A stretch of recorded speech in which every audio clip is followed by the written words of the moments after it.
നേരത്തെ നമ്മോട് സംസാരിച്ചത് KSUവിന്റെ ജില്ലാ ഭാരവാഹി കൂടിയായിട്ടുള്ള ഇക്ബാലാണ്. ഇക്ബാൽ പറഞ്ഞ പ്രധാനപ്പെട്ട കാര്യം എന്ന് പറയുന്നത് പാർട്ടിയിൽ നിന്ന് പുറത്താക്കി എന്ന് പറഞ്ഞാലും അദ്ദേഹം പാലക്കാടിന്റെ MLA ആണ്. പാലക്കാടിന്റെ MLA എന്ന നിലയിൽ അദ്ദേഹത്തുള്ള ആദരവുണ്ട്, അദ്ദേഹത്തിന് നൽകുന്ന പിന്തുണയുണ്ട്.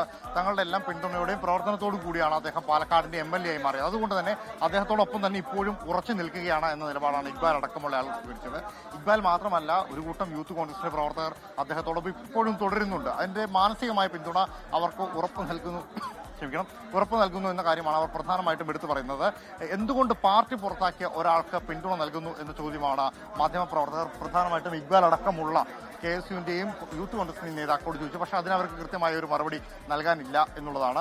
മറുപടി എല്ലാം നൽകിക്കഴിഞ്ഞു, എന്തുകൊണ്ടുണ്ടായി എന്നതിന് മറുപടി നൽകിക്കഴിഞ്ഞു എന്നൊരു മറുപടി എന്നാണ് ഇക്ബാൽ അടക്കമുള്ള ആളുകൾ നൽകുന്ന ഒരു പ്രധാനപ്പെട്ട കാര്യം. മാത്രമല്ല, ഇതിനകത്ത് പ്രധാനപ്പെട്ടത് രാഹുൽ മാങ്കൂട്ടം ഈ പോളിംഗ് സ്റ്റേഷനിലേക്ക്, ഒളിവിൽ കഴിഞ്ഞ സ്ഥലത്ത് നിന്ന് പോളിംഗ് സ്റ്റേഷനിലേക്ക് എത്തുന്നത് അതിന് മുമ്പ് വരെ നമ്മൾ ഈ ഓഫീസ് അടക്കമുള്ള ഇടങ്ങളിൽ പരിശോധിക്കുമ്പോൾ ഇവിടെ ആരും ഉണ്ടായിരുന്നില്ല. രാഹുൽ മാങ്കൂട്ടം എത്തിയിട്ടില്ല, ഓഫീസ് തുറന്നിട്ടുണ്ടായിരുന്നില്ല, പ്രവർത്തനം പൂർണ്ണ രീതിയിൽ നടക്കുന്നൊന്നും ഉണ്ടായിരുന്നില്ല. പക്ഷേ ഓഫീസിൽ നിന്ന് അല്ലെങ്കിൽ പോളിംഗ് ബൂത്തിലേക്ക് എത്തുന്ന സമയത്ത് രാഹുലിന്റെ കൂട്ടത്തിൽ ജില്ലയിലെ തന്നെ യൂത്ത് കോൺഗ്രസിന്റെയും KSUവിന്റെയും പ്രവർത്തകർ, നേതാക്കൾ ഉണ്ടായിരുന്നു എന്ന് തെളിയിക്കുന്നതായിരുന്നു ആ സമയത്ത് നമ്മളവിടെ കണ്ട കാഴ്ച എന്ന് പറയുന്നത്. കാരണം പൂർണ്ണ പിന്തുണയോടെ എത്തിയത് അവർ തന്നെയായിരുന്നു, ഒപ്പമുണ്ടായിരുന്ന അവരായിരുന്നു. ഈ പ്രതിഷേധങ്ങൾക്കിടയിൽ നിന്ന് അവരെ സംരക്ഷിച്ചുകൊണ്ട് പുറത്തോട്ട് പോയതും ഇവർ തന്നെയായിരുന്നു. ഈ വിഷയത്തിൽ രാഹുൽ മാങ്കൂട്ടം ഒടുവിൽ പറയുന്ന മറുപടി എന്ന് പറയുന്നത് ഇവിടെ തന്നെ ഉണ്ടാകും, പാലക്കാട് തന്നെ ഉണ്ടാകും, സത്യം കോടതിയിൽ തെളിയും, തനിക്ക് പറയാനുള്ളതെല്ലാം കോടതിയിൽ പറഞ്ഞിട്ടുണ്ട്, അതുകൊണ്ട് തന്നെ തനിക്ക് ഇനി ഭയക്കേണ്ട കാര്യങ്ങളില്ല, അത് കോടതിയിൽ പറയുമെന്നുള്ളതാണ്.